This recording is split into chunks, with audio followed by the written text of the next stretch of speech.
In a room filled with New York's elite, worth over $50 billion combined, the most valuable person was the one being treated like invisible furniture. They called him broken. They called him a liability.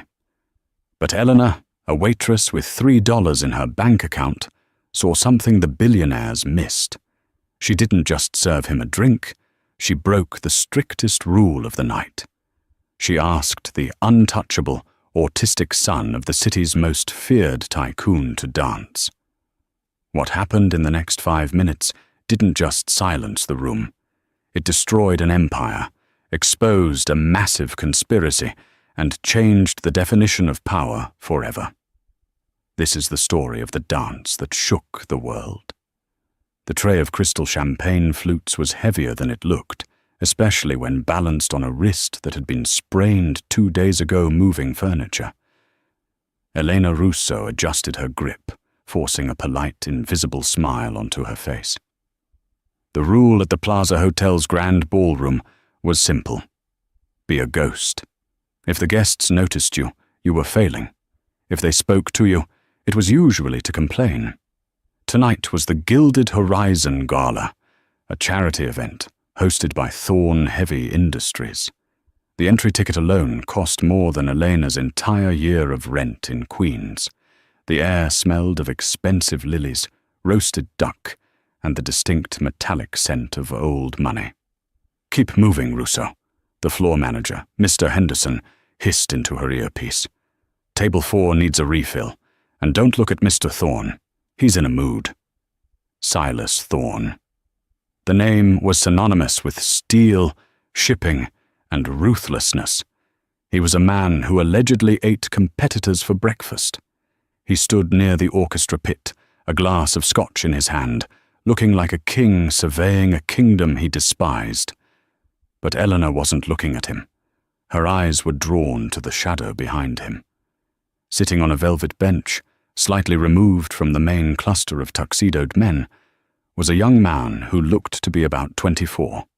He was handsome, with sharp jawlines that mirrored his father's, but his body language was entirely different. He wore a tuxedo that cost thousands, but he was rocking back and forth, a rhythmic, subtle motion.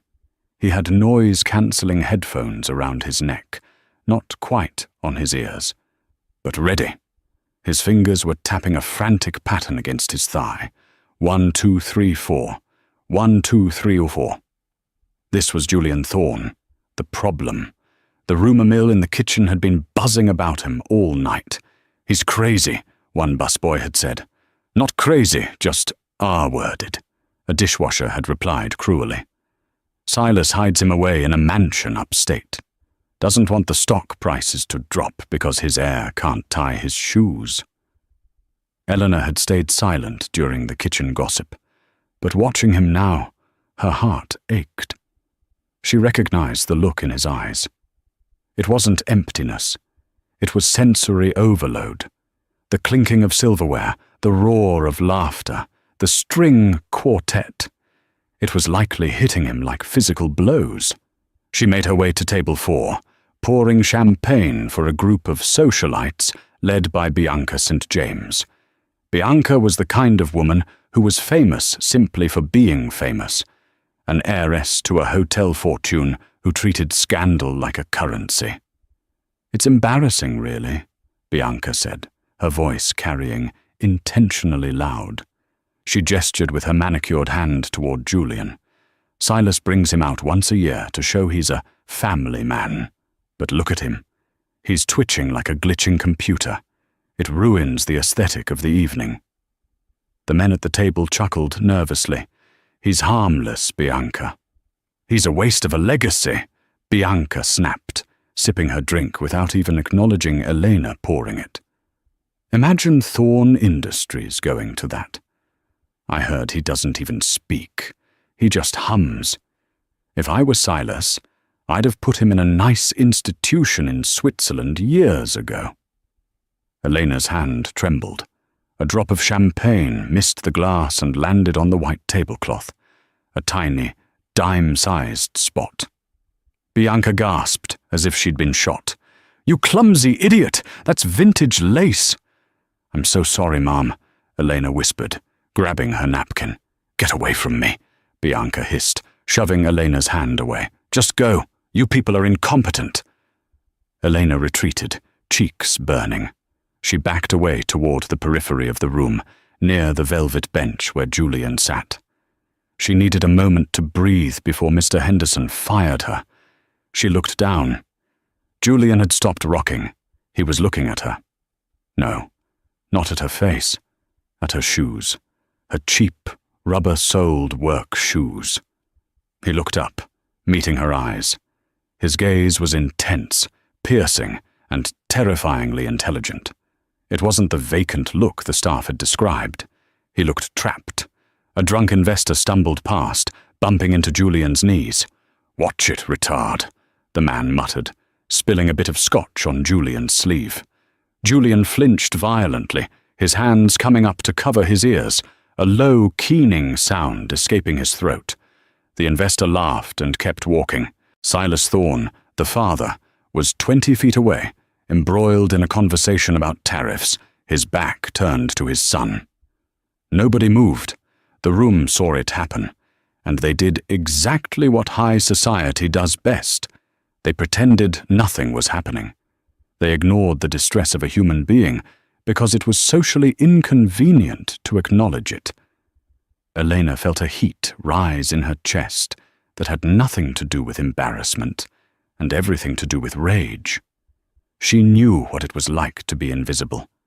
She knew what it was like to be treated as less than human because you didn't fit the mold. She put her tray down on an empty side table. "Russo, what are you doing?" Mr. Henderson's voice crackled in her ear. "Get back to the bar." Elena took the earpiece out and dropped it on the tray. She walked over to the velvet bench.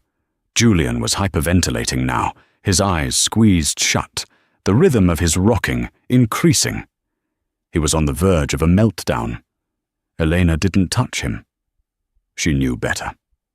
She stepped into his line of sight and crouched down, ignoring the strain in her knees until she was eye level with him. "The patterns on the ceiling are interesting, aren't they?" she said softly. Her voice was calm, distinct amidst the roar of the party. Julian's eyes snapped open. He looked at her, then up at the ceiling. The plaza's ceiling was a complex, geometric fresco. "Fibonacci," Julian whispered. His voice was gravelly from disuse, but clear. "The spiral, it's wrong in the corner." Elena smiled. "I noticed that too. They missed a curve." Julian stared at her. For the first time all night, his shoulders dropped an inch. He wasn't being scolded or ignored or pitied. He was being engaged. The string quartet transitioned into a slow, melodic waltz. Debussy's Clair de Lune. It was soft, flowing, and predictable. Elena saw the way Julian's fingers twitched to the piano notes. He felt the music. He understood the math of it. Elena stood up. She knew she was about to lose her job. She knew she might get blacklisted from every catering company in New York. But she looked at Bianca St. James, watching from across the room with a sneer, and she made a choice. She extended a hand, palm open, keeping a respectful distance. "The music is logical," Elena said to him. "It follows a pattern. Would you help me count the steps? Would you like to dance?" The room seemed to freeze. A hush rippled outward from their corner as people realized what the waitress was doing. Bianca St. James stopped drinking. Even the orchestra seemed to hesitate. Julian looked at her hand. Then he looked at his father's back. Then he looked at the hostile crowd. Slowly, shakily, Julian Thorne stood up. He was tall, well over 6 feet. He didn't take her hand, but he stepped into the space in front of her. He nodded once. 1, 2, 3, he whispered. 1, 2, 3, Elena repeated. And they began to move. It wasn't a traditional waltz. They didn't hold each other in the standard frame. Julian couldn't handle the touch of a stranger. Instead, they moved in perfect synchronization, separated by 6 inches of air. They mirrored each other. When Eleanor stepped back, Julian stepped forward. When she turned, he turned in exact geometric opposition. It was beautiful. It was strange. It was raw. Julian's movements, previously seen as twitchy, transformed into a fluid, mathematical expression of the music. He wasn't clumsy. He was precise. He was moving to the exact beat, anticipating the crescendos before they happened. The silence in the ballroom was absolute. The clinking of forks had stopped. The gossip had died. 300 of the wealthiest people in America were watching a waitress in a stained uniform dance with the broken air. He's dancing," someone whispered. Silas Thorne turned around. The glass of scotch in his hand slipped. It hit the marble floor with a shattering crash that echoed through the silent hall. The sound broke the spell. The music stopped abruptly as the conductor noticed Silas's reaction. Julian froze, his face contorting in panic at the sudden noise of the shattering glass. The magical bubble Elena had created popped instantly. "What is the meaning of this?" Silas Thorne's voice boomed. He didn't sound angry. He sounded terrified, though it came out as aggression. He stormed over, his heavy footsteps thudding on the floor. Julian shrank back, covering his ears again. Loud, loud, loud. Elena stepped between them. It was a reflex. She put her small frame between the titan of industry and his son. "He was just enjoying the music, sir," Elena said, her voice shaking but chin high. "He understands the rhythm better than anyone here." "You?" Silas looked at her, as if she were a roach on his dinner plate. "Who are you to touch my son?" "I didn't touch him," Elena said firmly. "I asked him to dance, which is more than anyone else in this room has done in the last 4 hours." A collective gasp went through the crowd. You did not speak to Silas Thorne that way. Bianca St. James seized her moment. She marched over, her heels clicking like gunshots. "Silas, this woman is drunk. I saw her spill champagne earlier, and now she's molesting poor Julian just to make a scene. She's trying to get a settlement, obviously." "That's a lie," Elena cried out. "Security," Silas barked. 2 large men in black suits materialized from the shadows. "Get her out of here," Silas growled, his face red. He looked at Julian, who was now rocking violently again. "And get Julian to the car, immediately." "No!" Julian shouted. It was the loudest he had spoken in years. He looked at Elena. "Pattern. She knows the pattern." "Julian, stop it!" Silas snapped, grabbing his son's arm. Julian recoiled, pulling away, and in the chaos, he knocked into a pedestal holding a massive floral arrangement. The vase tipped. Water and heavy ceramic crashed toward Bianca. Bianca shrieked and jumped back, but the water soaked the hem of her $10,000 Dior gown. "He attacked me!" Bianca screamed, playing to the crowd. "Did you see that? The freak attacked me!" "Get him out!" Silas roared, humiliated. The security guards grabbed Eleanor by the arms. They weren't gentle. They dragged her backward. "You don't have to drag me, I'm walking!" Eleanor shouted, struggling.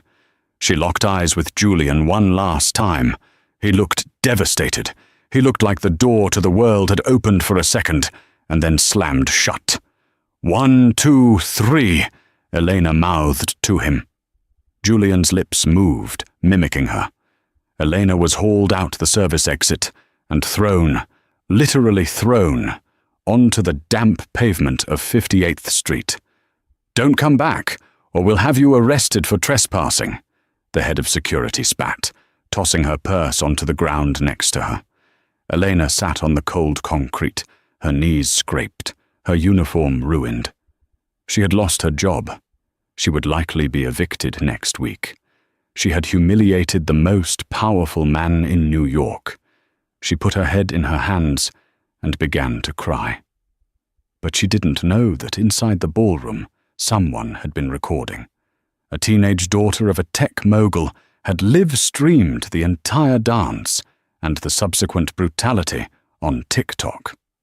By the time Elena wiped her eyes and stood up to catch the subway back to Queens, the video titled "The Waitress" and the air had 400,000 views. The next morning, Elena woke up to the sound of pounding on her apartment door. She groaned, looking at her phone. It was dead. She had forgotten to charge it. "Coming!" she yelled, pulling on a robe. She assumed it was the landlord, Mr. Gower, coming to ask for the rent she didn't have. She opened the door, ready to beg for an extension. It wasn't Mr. Gower. Standing in her dingy, dimly lit hallway was a man in a charcoal grey suit. He was holding a briefcase. Behind him stood two other men. And behind them, looking terrified and out of place in the peeling hallway, was Julian Thorne. Elena froze. "What?" The man in the suit adjusted his glasses.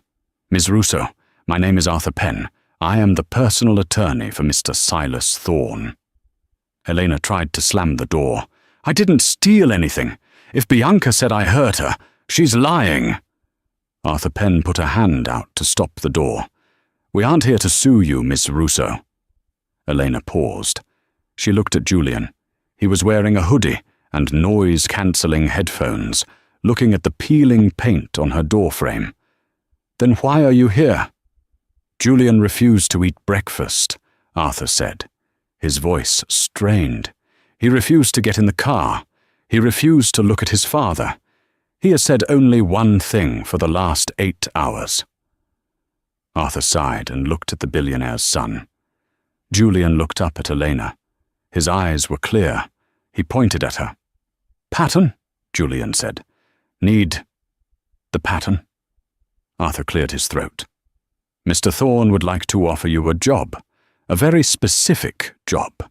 He wants you to be Julian's companion, and he is willing to pay you $20,000 a month to do it." Elena's jaw dropped. What? "But there is a catch," Arthur added, his eyes narrowing. "You have to sign an NDA, and you have to live in the Thorne estate. Because frankly, Ms. Russo, Mr. Thorne believes you are a con artist who manipulated his son, and he wants to keep you where he can watch you." Elena looked at Julian. He wasn't looking at the lawyer. He was holding out a fidget spinner toward her. A peace offering. She looked at the eviction notice on her counter. She looked at the checkbook that said $3,000, and she looked at the young man who just wanted someone to count with him. "I'll pack my bag," Elena said. The Thorne estate wasn't a home. It was a mausoleum built for the living. Located in the rolling hills of the Hudson Valley, an hour north of the city, it was a sprawling architecture of black stone and reinforced glass.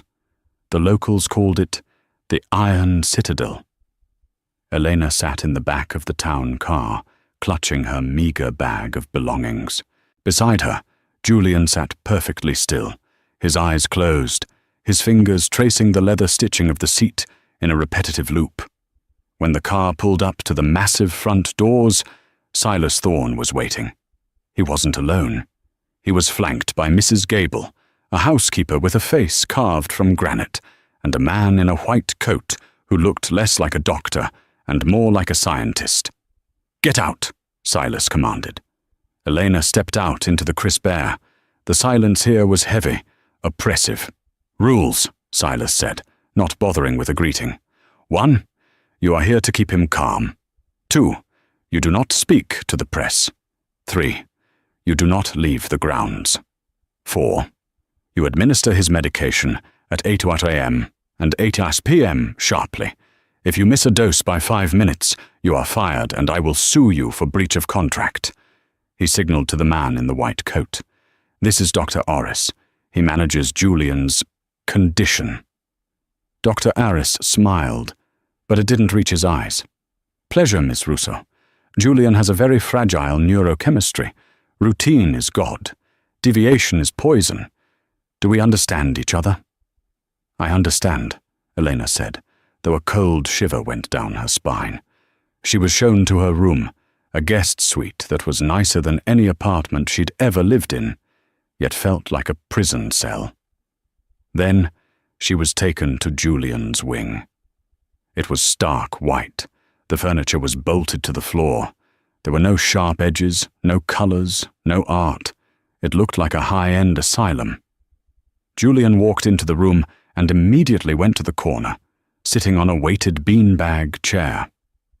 "He stays in here most of the day," Mrs. Gable said, standing at the door. "For his own safety, meals are brought on plastic trays." Elena looked at the room. It was devoid of stimulation. "He's bored," she said. Mrs. Gable scoffed. "He doesn't feel boredom, Miss Russo. He requires low stimulation." "No," Elena said, remembering the way he had looked at the ceiling patterns at the plaza. "He requires logical stimulation. This isn't calm. It's sensory deprivation." "You are a waitress," Mrs. Gable sneered. "Dr. Aris is a specialist from Vienna. I suggest you stay in your lane." That evening, the first test came. It was 8:00 p.m. Elena was handed a small paper cup with 2 blue pills. She walked into Julian's room. He was humming a low, vibrating note. "Julian?" she said softly. He stopped humming. He didn't look at her. "They want you to take these," she said, holding out the cup. Julian looked at the pills. A look of genuine fear crossed his face. He shook his head. "Fog," he whispered. "Makes the numbers blurry." Elena paused. "The pills make the numbers blurry?" "Can't see the pattern," Julian said, his voice rising in panic. "Don't make me. Please, the fog hurts." Elena looked at the pills, then at the camera blinking in the corner of the ceiling. She knew Silas was watching. She had to be smart. She sat down next to him, keeping that respectful 6-inch distance. "If you take them, will you sleep?" "Sleep is black. No dreams. Just erased," Julian said. Elena made a decision. It was dangerous, reckless, and could land her in jail. She turned her back to the camera, pretending to hand him the water glass. With a sleight of hand, she had perfected hiding tips from greedy shift managers. She palmed the pills. "Drink the water, Julian," she said, loud enough for the microphone to pick up. Julian looked at her, confused. He saw her closed fist. He understood. He drank the water. "Good," Elena said, standing up and pocketing the pills. "Now let's count." For the next 2 hours they didn't sleep. Elena found a deck of cards in her bag. She sat on the floor and laid them out. "Fibonacci?" she asked. Julian's eyes lit up. "Yes. Sequence." He rearranged the cards with blinding speed. Then he started stacking them. Not just a house of cards, but a complex, defying gravity structure that looked like a suspension bridge. His hands were steady. His eyes were bright. Without the medicine, he wasn't twitching. He was focusing. Elena watched him, realizing the terrifying truth. The medication wasn't treating his autism. It was sedating his brilliance. They weren't trying to help him. They were trying to turn him off. But why? 2 weeks passed. Elena continued her dangerous game. She pocketed the morning and evening pills, flushing them down her toilet. The change in Julian was miraculous, though she had to help him hide it. When Silas or Dr. Aris were around, Julian learned to keep his head down and rock slightly, playing the part of the broken boy. But when the heavy oak doors were closed, he was alive. He spoke more. His vocabulary was extensive, archaic, and precise. He read books at a speed Elena couldn't comprehend, finishing a 500-page history of the Roman Empire in an hour. But the biggest breakthrough happened on a rainy Tuesday. Silas was away in Tokyo for business. The house was relatively quiet. Elena decided to take a risk. She led Julian out of the White Wing and down to the main library. It was a cavernous room filled with the smell of old paper and leather. Julian stopped in the center of the room, spinning slowly, taking in the geometry of the bookshelves. "Symmetrical?" he murmured. Except for the third shelf on the left. It's sagging 0.4 inches. "You have laser eyes," Elena joked. On the massive mahogany desk, stacks of financial reports were piled high, Silas's private work. Julian walked over to the desk. Elena started to stop him. "Julian, we shouldn't touch those." But he was already staring at the open ledger. It was a quarterly report for Thorn Heavy Industries. Julian's finger traced the columns of numbers. His eyes darted back and forth. "Wrong," he said. "What's wrong?" Elena asked, coming closer. "The sum," Julian said. "The EBITDA for the logistics division. It doesn't match the raw input data from the shipping manifest summary on page 4. Julian, these are audited by major accounting firms. They don't make mistakes." "It's not a mistake," Julian said, his voice turning cold. "It's a subtraction, a deliberate variable. Look." He grabbed a fountain pen. "Julian, no!" He ignored her. On a notepad next to the ledger, he began to write. It wasn't just numbers. It was a complex, algorithmic proof. "Shipping container volume is constant," he muttered. "Fuel costs are variable but follow a trend line. The expenditure reported is 40% higher than the maximum theoretical cost of fuel. Money is missing. It's leaving the system." "How much money?" Elena whispered. Julian tapped the paper. $420 million over 3 years. Elena felt the blood drain from her face. Someone was embezzling nearly $500 million from Silas Thorne's company. Suddenly, the library doors creaked open. Elena snatched the pen from Julian's hand and threw the notepad under a magazine. It was Bianca St. James. She wasn't alone.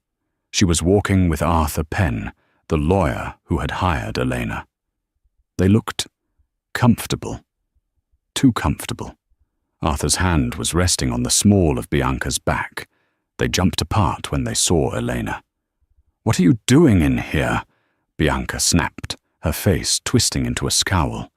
"This is a restricted area." "Julian wanted a book," Elena lied smoothly. "He likes the pictures in the encyclopedias." Bianca walked over, her eyes scanning the desk. She looked at Julian, who immediately reverted to rocking back and forth, staring at his shoes. "Get him back to his cage," Bianca said, disgust dripping from her voice. "Arthur and I have wedding planning to discuss. Silas wants me to pick the flowers for the spring gala." "Wedding?" Elena asked. "Oh, you didn't know?" Bianca smirked, flashing a massive diamond ring. "Silas and I are engaged. He proposed before he left for Tokyo. I'm going to be Julian's stepmother. And let me tell you, things are going to change around here. We won't need a $20,000 babysitter when I'm in charge. I know a lovely facility in Vermont that specializes in severe cases." Arthur Penn looked nervous. He kept glancing at the financial reports on the desk. "Bianca, let's go to the parlor," Arthur said quickly. "No," Bianca said, stepping closer to Eleanor. "I want to make sure the help understands her place." She leaned in, whispering so only Eleanor could hear. "I saw the TikTok, honey. You think you're Cinderella? You're just a temporary expense, and I'm about to cut the budget." She turned to Julian. "Stop that infernal rocking." She reached out to grab Julian's shoulder. Julian didn't flinch this time. He looked up, his eyes locked onto Arthur Penn. $400 million, Julian said clearly. The room went dead silent. Arthur Penn dropped his briefcase. "What did he say?" Arthur whispered, his face turning pale. Elena's heart hammered against her ribs. She grabbed Julian's arm. "He's quoting a movie, The $6 Million Man. We watched it yesterday. Come on, Julian." She dragged Julian out of the library, her heart racing. As they hurried down the hallway, Elena realized the truth. It wasn't Silas stealing the money. Silas was the victim. Arthur Penn, the trusted lawyer, and Bianca were draining the company dry, and the only person smart enough to see it was the boy they were drugging into silence.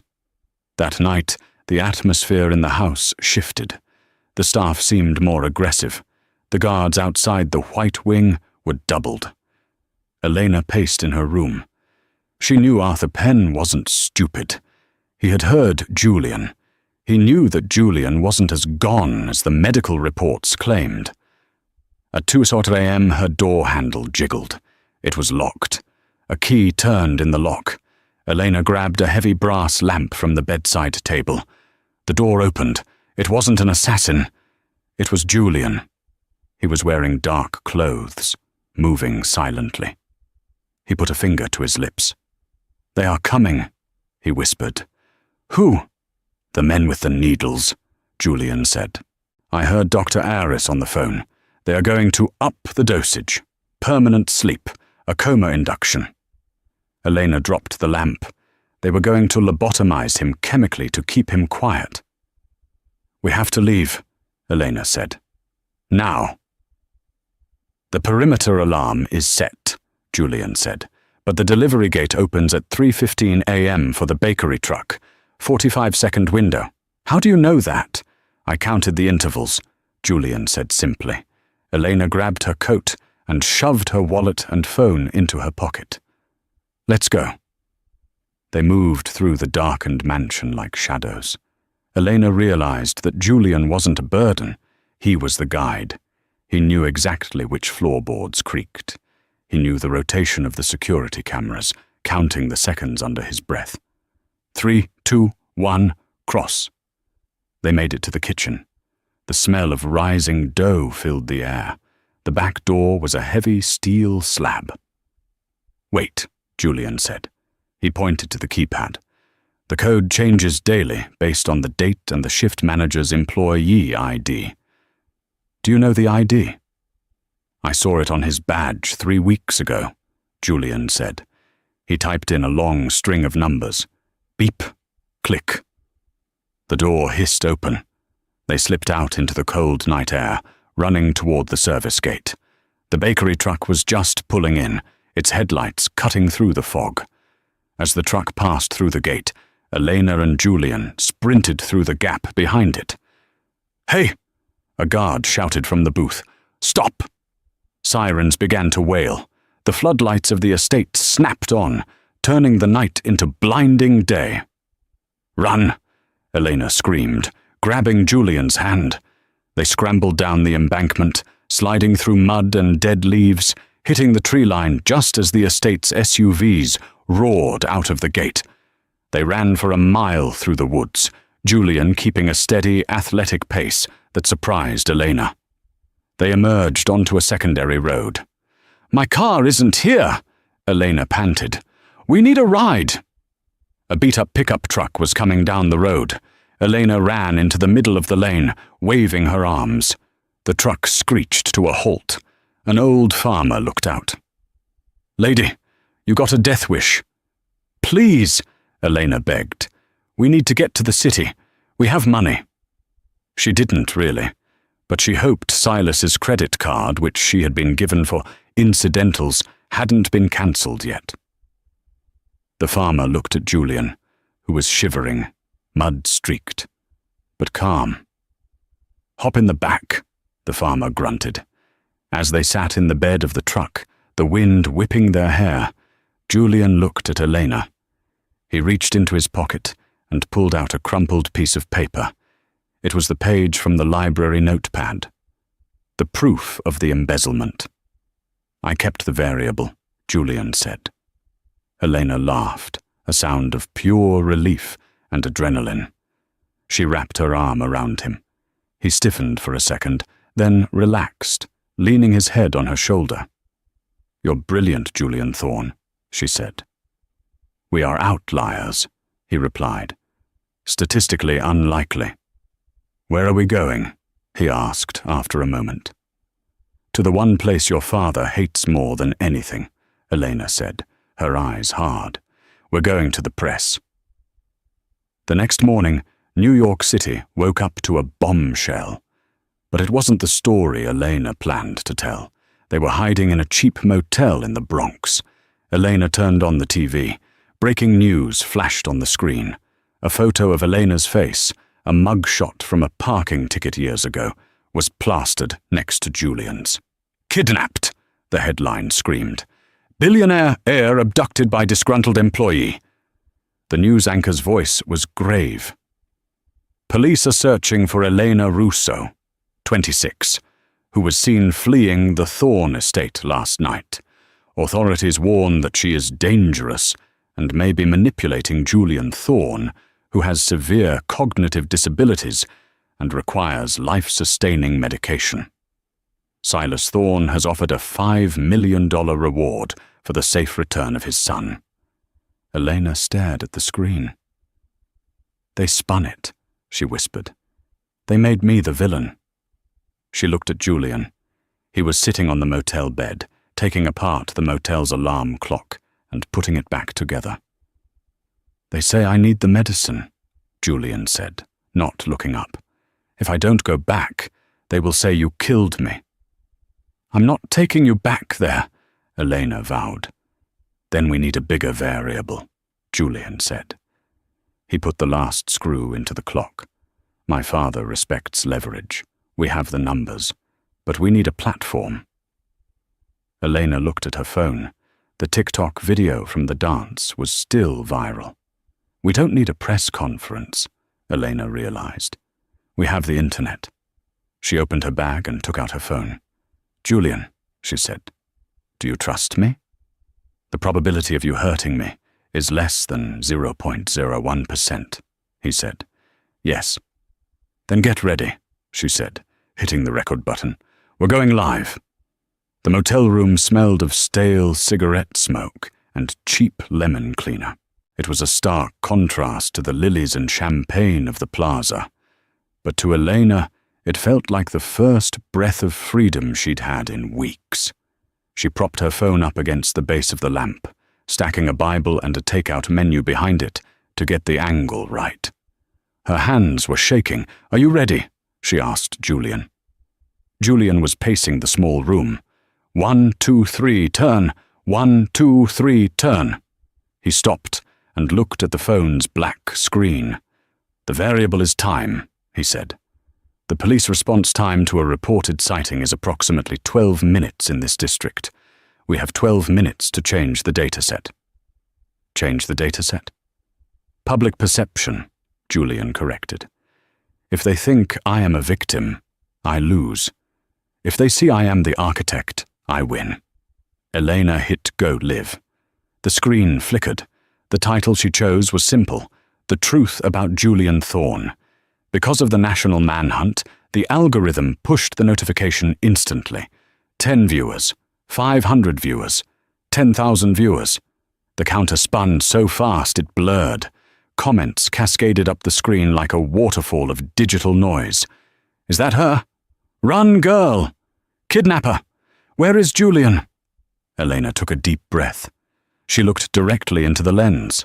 She looked tired, her hair messy, wearing the same clothes from the night before. She didn't look like a villain.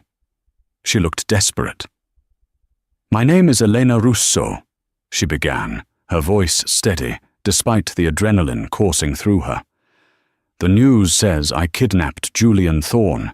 They say he is mentally incompetent. They say he needs to be medicated to survive." She turned the camera slightly. Julian stepped into the frame. He wasn't rocking. He wasn't hiding. He was wearing his hoodie, looking straight at the camera with an intensity that pierced through the screen. "My name is Julian Thorne," he said. His voice was deeper than people expected, articulate and cold. "I am not a hostage. I am a witness." The comments froze for a split second as the internet reacted to hearing the silent air speak. "My father's company, Thorne Heavy Industries, is bleeding," Julian continued.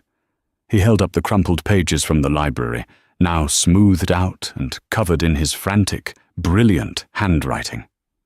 The EBITDA logs for the last 12 quarters show a discrepancy, a redirection of funds disguised as fuel surcharges in the logistics division.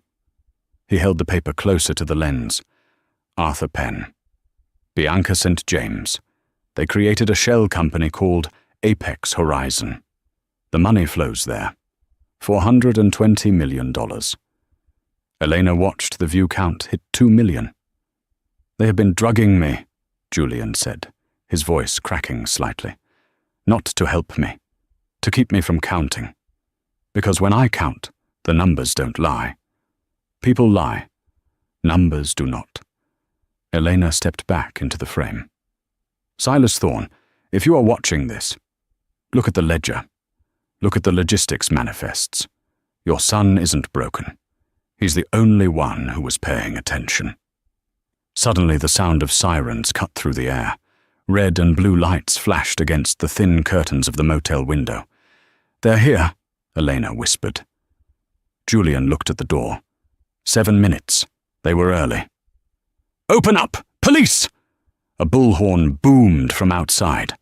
Elena grabbed the phone. Please, she begged the millions of people watching. Don't let them bury him again. Record this. Share this. Don't let him be invisible. Crash. The motel door splintered inward as a battering ram hit the lock. Heavily armed SWAT officers poured into the room. Hands in the air. Get on the ground. Elena dropped the phone. It landed face up on the carpet. The live stream captured the chaos from a low angle. It showed boots stomping into the room. It showed Julian raising his hands, terrified, reverting to his rocking motion as the noise overwhelmed him. Don't hurt him, Elena screamed off camera. He has sensory processing issues. Don't touch him. Secure the hostage, an officer yelled. I am not a hostage, Julian shouted, a sound of pure desperation. An officer tackled Elena, pinning her to the ground. The camera shook. Julian, Elena cried out. Pattern, Julian screamed back. Elena, the pattern is broken. A heavy boot stepped on the phone, cracking the screen. The image distorted, then went black. The stream ended. But 5 million people had seen it. And within 10 minutes, the hashtag #Don'tYouLetJulianSpeak was trending #1 worldwide. The interrogation room at the 19th precinct was a box of concrete and bad intentions. It had been 48 hours since the motel door was kicked in. Elena sat handcuffed to a steel table, the metal biting into her wrists, her head resting on her arms. The room smelled of stale coffee and unwashed bodies. She was exhausted. Her throat was raw from screaming Julian's name as they dragged him away. They hadn't told her where he was. They hadn't told her anything other than the fact that she was facing charges of kidnapping, extortion, and endangerment of a vulnerable adult. The district attorney was apparently looking to make an example of her. The door buzzed, a harsh electric sound that made her jump. She sat up, bracing herself for another round with the bad cop detective who had been screaming in her face about brainwashing the billionaire's son. But it wasn't the detective. The heavy steel door swung open and Silas Thorne walked in. He looked like a man who had survived a plane crash. His suit, usually armored perfection, was wrinkled. His tie was missing. The top button of his shirt was undone, revealing a pale, strained neck. But it was his eyes that terrified Elena. The eyes of the Iron King were red-rimmed, sunken, and haunted. He didn't have a lawyer with him. He was holding a file folder. The guard outside moved to close the door. Mr. Thorne, you have 5 minutes. The DA advised against this. Leave us, Silas barked, his voice hoarse, but still carrying the weight of command. The door clicked shut. Silence stretched between them, thick and suffocating. Where is he? Elena asked, her voice cracking. If you put him back in that white room with those pills, you might as well kill him. Silas didn't answer immediately. He pulled out a metal chair and sat down opposite her. The screech of the chair legs against the floor was the only sound in the room. He placed the folder on the table and slid it toward her. "Open it," he said. Elena hesitated. Her hands were shaking as she flipped the cover open. It wasn't a legal document. It wasn't a restraining order. It was a spreadsheet, a forensic accounting report. "I watched the video," Silas said quietly. "The one you live-streamed. I watched it 5 times. Then I watched it 5 more times." Elena looked up at him. And then I went to the server room," Silas continued, staring at his own hands as if they were covered in blood. "I locked the doors. I fired the external auditors, and I did the math myself. I haven't done raw accounting since I started the company 30 years ago. But I did it last night." He pointed a trembling finger at the document. "Julian was right, down to the decimal point." Elena felt the air rush out of her lungs. "Bianca and Arthur," Silas said, the names tasting like bile in his mouth. "They didn't just steal. They built a parasite inside my company. Apex Horizon, a shell corporation. They were siphoning off logistics overages, maintenance costs, fuel surcharges. $420 million over 3 years. He looked up, meeting Elena's eyes. "And they were funding it by cutting corners on safety equipment. If this had gone on another year, people would have died." "Julian saw it," Elena whispered. "He tried to tell you." "He tried," Silas nodded, a tear tracking through the stubble on his cheek. "He tried to tell me about the numbers, but I only saw the rocking. I only saw the hands flapping. I only heard the noise." Silas leaned forward, his face crumbling.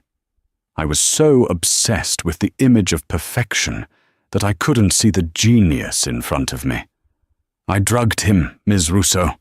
I paid doctors to keep him in a fog because I was ashamed. I thought he was broken." "He isn't broken," Elena said fiercely. "He's just on a different frequency. You were the one who wasn't listening." "I know," Silas wept. The billionaire buried his face in his hands, his shoulders shaking. "I know that now. Arthur and Bianca are in federal custody. The FBI arrested them at Teterboro Airport, trying to flee the country. Your live stream, it triggered an automatic SEC investigation. You didn't just expose them, you saved the company." Elena felt a wave of relief, so strong it made her dizzy. "So I can go?" Silas looked up, wiping his eyes. "The charges are dropped. You are a free woman. But I have a request, a favor I have no right to ask." "What?" "Julian," Silas said, his voice dropping to a whisper. "He's at Mount Sinai Hospital. He hasn't spoken since the SWAT team breached the door. He's in a catatonic stupor. The doctors call it a shutdown. He won't eat. He won't drink. He just stares at the wall." Silas stood up, looking helpless for the first time in his life. "He won't respond to me. He won't respond to the doctors. Please, Elena. Wake him up." The private wing of Mount Sinai was quiet, but it was a terrifying kind of quiet. It was the silence of a machine that had been unplugged. When Elena walked into the room, flanked by Silas and a team of neurologists, her heart broke. Julian was sitting in the corner of the room, not on the bed. He had pulled the sheets off and wrapped himself in them like a cocoon. He was rocking. Not the gentle rhythmic rocking from the gala, but a violent, jerky motion. Back and forth, hitting his head lightly against the padded wall with every backward motion. His eyes were open, but they were empty. The brilliant, calculating light she had seen in the library was gone. He had retreated deep into his own mind, to a place where the noise of the world couldn't hurt him. "He's been like this for 30 hours.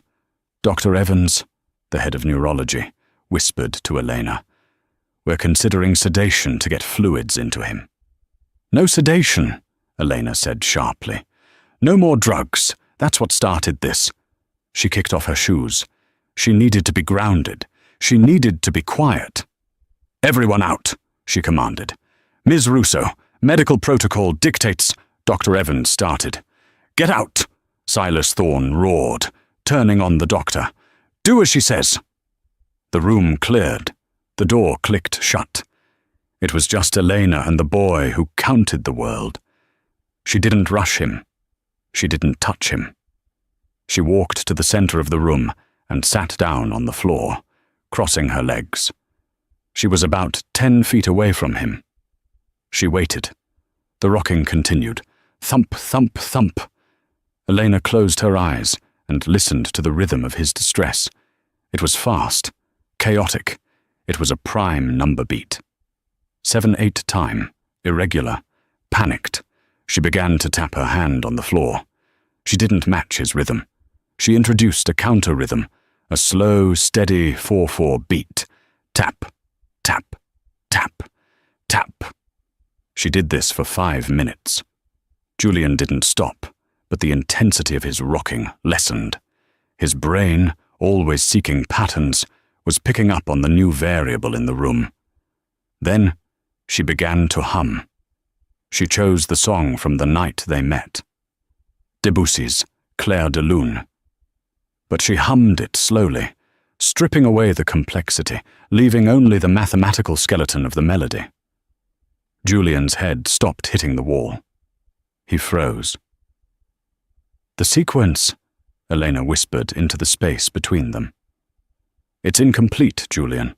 I forgot the next integer." She waited. Julian's hand emerged from the sheet. His fingers twitched. "1," Elena said. Julian's shoulder tensed. "1," Elena repeated. "2," a voice rasped. It sounded like sandpaper, dry and unused. Elena's heart hammered, but she kept her voice steady. 3. 5, Julian whispered. 8, Elena counted. 13, Julian said, his voice getting stronger. He turned his head. The sheet fell away from his face. He looked pale, dark circles under his eyes. But he was there. He was back in the room. "Fibonacci," he murmured. "The spiral. The spiral always comes back to the center," Elena said softly. "You're safe here, Julian. The variables have changed." Julian looked at the door. The loud men. The boots. "Gone," Elena promised. "And the pills are gone. And the white room is gone." Julian looked at her, his eyes searching her face for any sign of deception. He was running the probability calculations in his head. He saw her scraped wrists from the handcuffs. He saw the dirt on her clothes from the motel floor. He realized she had fought for him. Slowly, painfully, Julian uncurled his legs. He crawled across the floor, not standing up, just moving until he was sitting in front of her. He respected the 6-inch gap. He reached into the pocket of his hoodie and pulled out something small. It was the fidget spinner he had offered her weeks ago. He spun it on the floor between them. They watched it spin in silence. "My father," Julian said, watching the blur of the plastic. "He cried." "He did," Elena said. "He never cries. It is statistically an anomaly." "He's sorry, Julian. He finally did the math." The door opened a crack. Silas stood there, watching. He looked at his son, sitting on the floor, lucid, safe. Silas walked in. He didn't stride like a CEO. He walked slowly. He stopped a few feet away. "Julian," Silas said. Julian didn't flinch. He looked up at his father. "I fired them," Silas said. "Arthur, Bianca, all of them, and Dr. Aris." Julian nodded once. "Acceptable." Silas knelt down. His knees cracked, a human sound. "I want to restructure the company, Julian, but I can't do it. I can't see the numbers the way you do. I need a consultant, a partner." Julian tilted his head. "A job?" "A career," Silas corrected. On your terms, your office, your lighting, your hours, no touching, no crowds. Julian looked at the spinning toy. And Eleanor? Silas looked at the waitress. Eleanor stays, as long as she wants, whatever salary she wants. She's the only one who knows the steps. Julian reached out his hand. For a second, Silas thought he was going to shake hands, but Julian bypassed the handshake. He reached out and adjusted Silas's collar, which was crooked. Symmetry, Julian whispered. Better. Silas let out a sob that was half laugh, half cry. Thank you, son. The winter snow had melted, and the spring gala season was in full swing in New York City. The Phoenix Ball was being held at the Plaza, the same room where Eleanor had been thrown out into the street half a year ago. But tonight, the mood was different. The guest list had changed. The sycophants and the gossip mongers were largely gone, weeded out by the new administration of Thorne Industries. The room was filled with innovators, mathematicians, engineers, and artists. Elena stood on the balcony overlooking the ballroom. She wore a dress of silver silk that flowed like water. She wasn't holding a tray of champagne. She was holding a tablet, checking the lighting levels for the third time. Lux levels are optimal at 300, a voice said beside her. Eleanor smiled and turned. Julian stood there. He looked magnificent. He wore a custom-tailored tuxedo made of soft, non-irritating velvet. He had noise-cancelling earbuds that were sleek and modern, designed to filter out the roar of the crowd while allowing conversation. He stood tall, his posture confident. "You're late for your speech," Elena teased. "I am precisely on time," Julian corrected, checking his watch. The opening remarks ran 2 minutes over. I adjusted my arrival vector accordingly. He looked down at the ballroom. "They are waiting for the head of analytics. They're waiting for you, Julian." Since the scandal broke, the world had fallen in love with Julian Thorne. The silent heir had become an icon for neurodiversity. His story had forced a conversation in boardrooms across America about how different minds could solve problems that traditional thinking couldn't touch. Thorne Industries stock was up 200% since Julian took over the audit department. Silas Thorne was down there too. He was laughing, actually laughing, with a group of investors. He looked younger, lighter. He waved up at them. Julian waved back, a stiff, formal wave, but a wave nonetheless. "Are you ready to go down?" Elena asked. Julian looked at the stairs. Then he looked at her. "The Fibonacci sequence," he said suddenly. "What about it?" "It is perfect because it grows," Julian said. "It expands. It doesn't stay in a loop. 1, 1, 2, 3, 5, 8. It gets bigger." He stepped closer to her, invading the 6-inch gap for the first time. "My world was a 0, Julian said, his eyes locking onto hers with an intensity that made her breath hitch. "Then you added a 1. And now it is infinite." Elena felt tears prick her eyes. "Julian, I have calculated the probability of a successful dance," he stated, "with the current floor density and the tempo of the music.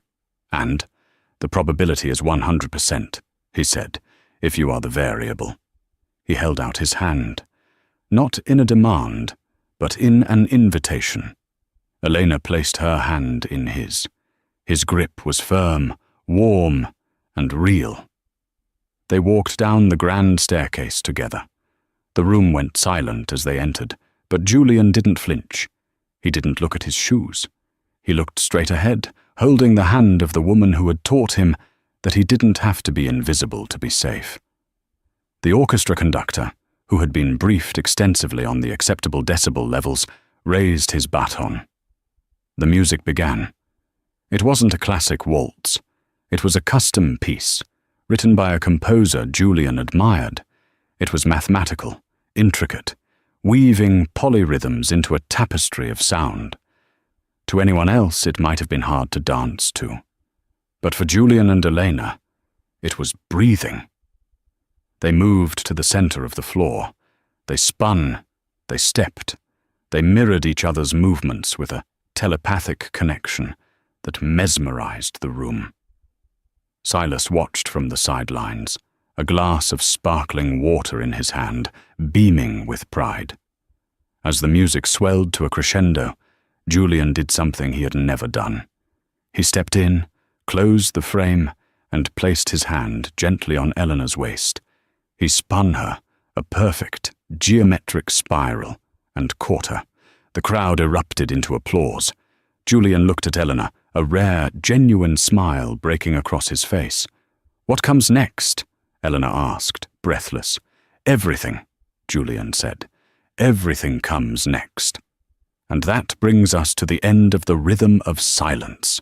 What started as a heartbreaking moment of a billionaire's son being ignored by the world turned into a story of redemption, justice, and the power of seeing people for who they really are. I think the most powerful moment was Silas admitting that he was the one who was blind, not his son. It really shows that sometimes the disability isn't in the person, but in the environment that refuses to accommodate them. Julian wasn't broken. He was just speaking a language no one else was willing to learn, until Elena did. If this story touched your heart, or if you cheered when Julian finally exposed the corruption, please smash that like button. And if you haven't already, hit subscribe and ring the bell so you don't miss our next drama.